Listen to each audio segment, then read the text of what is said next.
Alors un ethnocide, effectivement, c'est un dispositif qui vise à faire disparaître un peuple physiquement. Je vais employer un mot horrible, racialement. C'est un dispositif, mais qui a plusieurs, c'est comme un couteau suisse, qui a plusieurs moyens à sa disposition. Et tous ces moyens, ils sont rassemblés aujourd'hui contre qui? Pas contre seulement le peuple français, mais contre les peuples européens.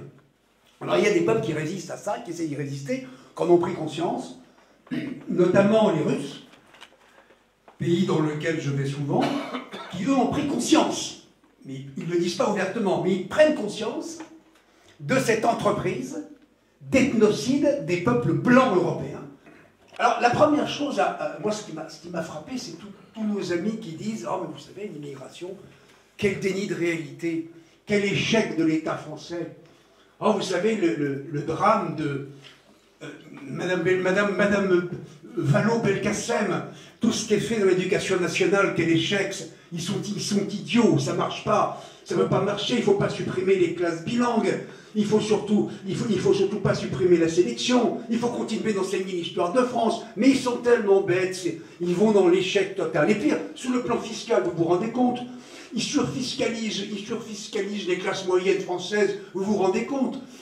Là encore, ils n'ont rien compris, ils vont dans le mur, ils vont droit dans le mur, en parlant, n'est-ce pas, des gouvernements socialistes. Ils vont tous droit dans le mur. Alors, puis, il y a plein d'autres mesures aussi. Il y a quand M. Valls a parlé, par exemple, de la reconstruction territoriale après les attentats du 13 septembre. N'est-ce pas, il faut disperser, il ne faut pas de ghetto. Il faut mettre les populations immigrées chez les petits blancs qui les ont fuis. Vous voyez? Mais tout ça, mon Dieu, entends-je dire, c'est un échec horrible, c'est un abominable échec. Mais non, c'est un immense succès. C'est pas un échec, c'est un immense succès. Les gens qui nous dirigent et qui sont derrière, ils sont en train de réussir en étant très minoritaires, très minoritaires. Mais bravo, je leur dis bravo. Ils sont en train de réussir leur entreprise de destruction du peuple français et d'autres peuples européens. Et ils y réussissent dans un certain nombre de domaines qui n'ont rien à voir les uns avec les autres. Organiser les flux migratoires, car ils sont organisés les flux migratoires. On peut très bien s'y opposer aux flux migratoires. Détruire l'éducation nationale. Supprimer les allocations familiales des classes moyennes blanches. Il s'agit de ça, n'est-ce pas? Instaurer la discrimination positive pour les allogènes extra-européens, car il s'agit de ça. Vous allez par exemple dans un magasin de grande distribution comme le groupe Franprix, ils sont obligés par contrat de n'embaucher par préférence étrangère. Un pourcentage de 80% de non-européens, de population non-européenne, sur des critères raciaux. Eux qui sont antiracistes, sur des critères raciaux.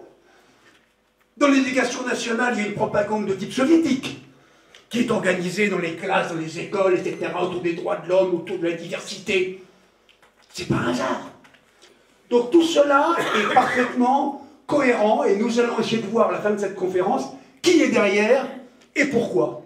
Car il s'agit d'une idéologie qui est assez ancienne, qui est née dans les années 60, qui a fleuri en France et aux États-Unis, deux principaux pays, et dont le but avéré, j'ai appelé ça l'ethnomasochisme, et la destruction de la souche du germen blanc des peuples européens, afin d'opérer ce que un de mes amis a appelé le grand remplacement.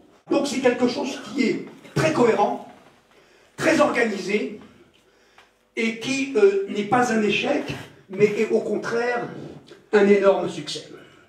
Et derrière ça, il y a quelque chose d'extraordinaire, une complicité extraordinaire, qui aujourd'hui vient d'apparaître. On ne s'attendait pas du tout à ça, c'est la première fois dans toute l'histoire de l'Église catholique que ça existe. Ça s'appelle le Vatican. Un personnage qui se prend pour François d'Assise. Un certain Bergoglio aussi. Ce pape a commencé par aller à Lampedusa. C'est pas un hasard s'il a fait ça. C'est pas un hasard s'il y a une fracture dans l'Église. Ce pape qui est pas plus chrétien que moi. Ce pape qui est allé à Lampedusa, l'île de Lampedusa, c'est une île où arrivent les migrants, etc. Ce pape est allé à Lampedusa pour accueillir les migrants en disant « Mes frères musulmans, venez mes frères musulmans !» Mes frères musulmans, un pape qui dit ça, il faut le faire quand même. Il y a de cela un mois, vous savez ce qu'il a fait? Et on voit les photos diffusées dans le monde entier. Les musulmans, ils se plient de rire en deux. Ils se plient de rire en deux quand ils voient ça. Il s'est agenouillé, le pape, au pied de 3 migrants, un Pakistanais musulman, et un noir, et je ne sais pas quoi, et il leur a lavé les pieds devant les caméras du monde entier. C'est une humiliation. Des musulmans, hein? Des musulmans, hein, bien sûr. Mais il se prend pour le Christ. Pour François d'Assise, maintenant, il se prend pour le Christ, carrément. Mais tout ça, c'est calculé, et ce type n'est pas sincère. Alors, on va vers encore plus grave. Parce qu'il s'est passé quelque chose l'autre jour.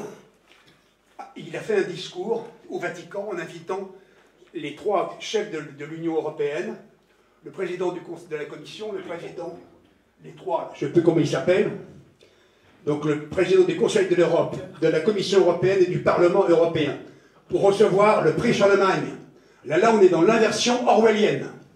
Le prix Charlemagne est un prix qui est donné à toute personnalité, à grande personnalité, qui favorise la construction européenne et l'Europe dans ses valeurs. Or lui, il favorise la déconstruction européenne. Donc on est véritablement dans une entreprise d'inversion de sens, d'inversion de la réalité. Alors il définit l'Europe. Qu'est-ce que l'Europe, a-t-il dit dans son discours? C'est d'avoir la capacité d'intégrer contre l'exclusion. C'est assez extraordinaire. Alors qu'est-ce que l'Europe? Il faut, l'Européen, la culture européenne, c'est regarder l'étranger, le migrant, car il appartient à une autre culture, c'est l'autre, c'est un sujet à écouter, à considérer et à apprécier. Alors, d'une part, c'est une utopie, évidemment. Mais c'est une utopie, il sait très bien que c'est une utopie. Mais deuxièmement, ça n'a rien de chrétien, puisqu'il oblige la majorité des peuples européens à recevoir des gens qui ne veulent pas, d'après les sondages, recevoir chez eux. Donc, ce pape a une attitude fondamentalement violente, en fait. Alors, il dit aussi, accueillir les migrants, c'est la renaissance de l'âme européenne. C'est la renaissance de l'Europe. C'est tout à fait extraordinaire. Alors, il dit aussi, alors il ne parle pas des racines, il dit les racines chrétiennes de l'Europe, c'est de se ressourcer dans l'eau pure de l'Évangile. Donc, les racines chrétiennes consistent donc à faire venir l'islam en Europe qui, lui, veut détruire le christianisme. Donc nos racines chrétiennes, c'est de nous autodétruire, c'est de détruire le christianisme. Alors là, il y a le pompon extraordinaire, en rupture complète avec Jean-Paul II, qui était un type assez flamboyant, et Benoît XVI, qui était un mystique. Qu'est-ce que le pape entend? On lui a posé des questions. Qu'est-ce que vous entendez par la présence européenne? Il a répondu à cette question à la suite de la polémique, comme M. Moscovici a dit, l'Europe n'a pas de racine chrétienne. Bon. Et le pape a répondu ça, c'est très intéressant. Désormais, le christianisme doit être simplement en Europe assurer une simple présence. Simple présence. Et pour porter témoignage de sa propre existence, qui ne cache pas autre chose sur le sol européen. Ça veut dire que pour lui, le christianisme est quelque chose qui doit simplement subsister en Europe à côté de l'islam, etc. C'est complètement utopique, puisque l'islam ne tolère que lui-même, mais ça, il le sait très bien. Donc on a là quelque chose de très grave, puisque les autorités les plus importantes sont, si vous voulez, en but à ce genre de choses. Alors, évidemment, en France, il y a une tentative, bien sûr, de destruction de l'âme française. Il y a une tentative de destruction de la mémoire historique française. Mais cette tentative, comme Zemmour l'a appelé un suicide français, il ne s'agit pas d'un suicide. Il s'agit d'un meurtre. Parce qu'un suicide, les gens ne le veulent pas. C'est une minorité, une petite minorité, qui demande ce suicide. Toute la symbolique de l'identité nationale, toute l'histoire de France sont systématiquement détruites. Savez-vous par exemple que dans les nouveaux programmes scolaires, qui sont absolument affligeants, les nouveaux manuels scolaires qui vont être en vente chez Nathan, etc., sont de la vie d'un intellectuel dont je ne me rappelle plus le nom, une tragédie. Une tragédie.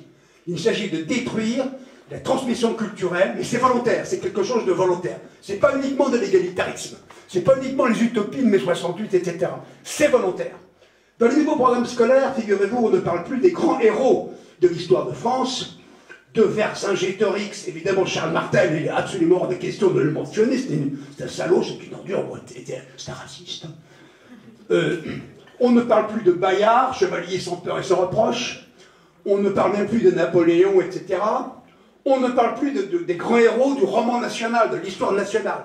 C'est pareil en Allemagne, c'est pareil en Espagne, c'est pareil en Italie, c'est pareil en Belgique. C'est bizarre quand même, hein. C'est pareil partout, c'est bizarre. Madame Vallaud-Belkacem, elle n'est pas seule. Alors, il y a aussi une troisième chose, c'est le deux poids, deux mesures. Et ça, dans la répression.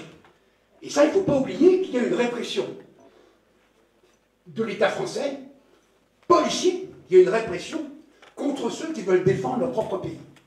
Qui s'est vu récemment avec l'affaire de ce général, le général je ne sais plus comment, Piquemal, qui s'est fait arrêter,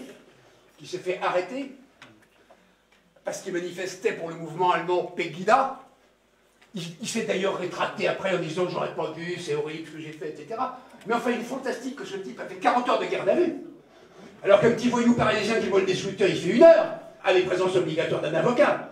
Donc il y a bien là quelque chose qui relève de l'état d'urgence, qui ne relève pas de l'état d'urgence, qui relève d'une volonté de répression contre les Français qui défendent leur propre identité.